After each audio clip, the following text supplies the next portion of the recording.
Ndiyo watazamaji wetu, tunakuja tena kuwaletea kama jinsi tulivyosema kuhusu historia ya kuanza kushona na kukata.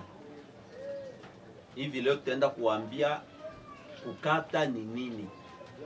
Juu kuna wengi wanashona, wanakata nguo, ukimuuliza kukata ni nini, unakuta anakuwa kweli haana ile ujuzi wa kujua kukata ni nini.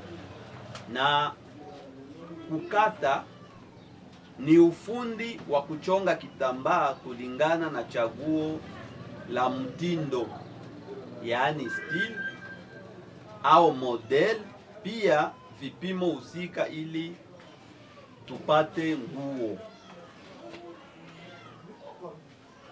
Hiyo njo kukata. Kukata inalomba ukue na nini kwanza juu ukate nguo yako? Inalomba kwanza ukue na nguo, kisha upate mtindo wa nguo au style, bengine wanaita style, model, pia na vipimo husika. Hautakata nguo hauna vipimo husika vya ule mtu. Ndio kwa maana huko mbele tutaenda ona jinsi ya kupima mtu na upate vipimo vyake. Ukipima mtu vibaya na utakata nguo vibaya, yaani hiyo nguo itakuwa sio nguo ya ule mtu.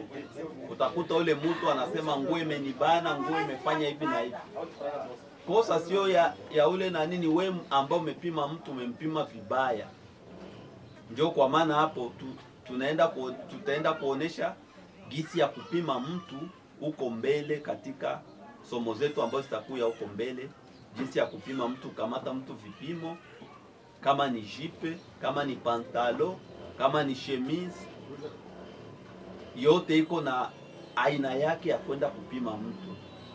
Gisi unapima mtu chemise haiko gisi utampima pantalo, na haiko gisi utampima jipe. Kwa hiyo njo ya kwanza, kukata. Tutaenda na ya pili, ni kushona. Kushona ni ufundi wa kutengeneza nguo ikitegemea kazi zote zinazoendeshwa na shindano. Kazi zote zinazoendeshwa na shindano. Utakuta unaenda kwa tayari, iko na shindano. Ukikuta shindano ilivunjika, hakuna kazi. Na mashini yote iko vizuri.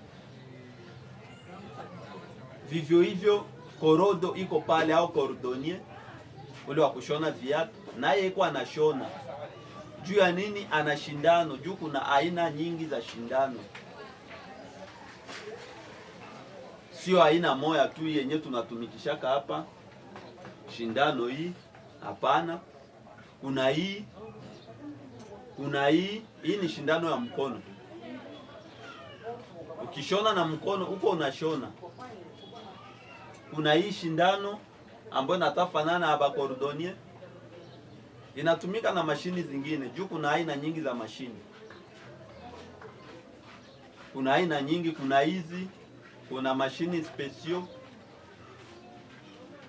Hizo zote ni mashini ambazo tunatumikisha kwenye ushonaji. Yaani kwa ufupi, kushona inategemea ukuwe na shindano kwanza, njo utakuwa uko unashona. Lakini bila shindano utakuwa ushoni chochote. Asante.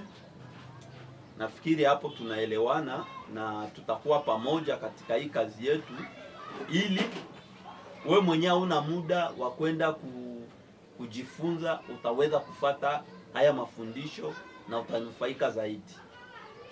Kwa hiyo asante kwa watazamaji wetu wote. Tutakuwa na matumaini kwamba tutakuwa pamoja, tutashikamana bega kwa bega maetape zote zetu tutaenda, ili tufikirie kujua kushona na ukuenda kwenye shule. Asante.